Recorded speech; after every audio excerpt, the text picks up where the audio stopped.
ভাই এটা কি আখ না? হ্যাঁ ভাই, এটা হলো ফিলিপাইনি আখ। আখের কালার এবং ব্ল্যাক কেন ভাইয়া? হ্যাঁ, এটা নামটাই ফিলিপাইন আখ। মানে এটা কি ব্ল্যাক হবে সবগুলো? হ্যাঁ, এটা পুরাটাই ব্ল্যাক।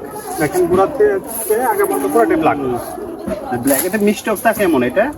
এটা দারুণ মিষ্টি, মানে খুবই মিষ্টি। মানে এটা একদম বাংলাদেশের পপুলার একটা জাত। মানে যারা বাগান করে বাংলাদেশে মনে হয় এরকম ভাবে এখনো বিস্তার লাভ করে নাই, তাই না? বিস্তার করতেছে। কারণ কেবলই মানুষ বুঝতে পারলো যে ফিলিপাইন আখটা মানে ভালো। কারণ মানুষ একটা জিনিস নিশ্চিত হওয়ার পরে মানুষ মানে এটার দিকে ঝোঁকে। মানুষ এখন বুঝতে পারছে যে ফিলিপাইন আখটা আসলেও ভালো। এটা বাড়িতে বাঙিনায় একটা দুটা রাখা যেতে পারে। এটা তো বেঁধে দিতে হয় এগুলো করে। হ্যাঁ, এটা বেঁধে দেবো। এগুলো একটা খামের ব্যবস্থা করবো। আমের যে পর্যন্ত খাম করেন বা না করেন, এটা আমি আখ যতটুকু জানি যারা আখ চাষ তারা এই গোড়াগুলো পরিষ্কার করে এটা বেঁধে দেয়। বেঁধে দিলে মূলত বেঁধে দিতে হয়।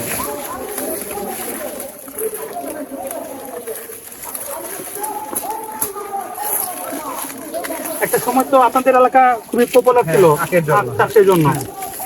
আমাদের এখন আসলে আখ চাষ থেকে মানুষ সরে আসতেছে, যেটা আসলে আমরা তো প্রাকৃতিক মান্দা তারা আমাদের যুগ ছিল।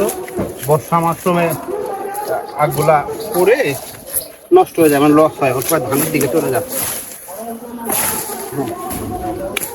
এখন ঠিক হচ্ছে না। ধন্যবাদ ভাই, বেঁধে দিলেন। আমি খুবই তাড়াতাড়ি একটা খাম আনবো, ব্যবস্থা করে দেন। হ্যাঁ, খুঁটি ব্যবস্থা করবো। খুঁটি দিয়ে এই আগগুলা বেঁধে দেবো, তাহলে আগগুলা লম্বা হবে। জি। এবং আপনার দাওয়াত রইল, যখন এগুলা পরিপূর্ণ প্রাপ্তি হবে তখন আমি হারভেস্টিং এর সময় আসবে ইনশাআল্লাহ। হারভেস্টিং এর সময় আমি আপনাকে খবর দেবো।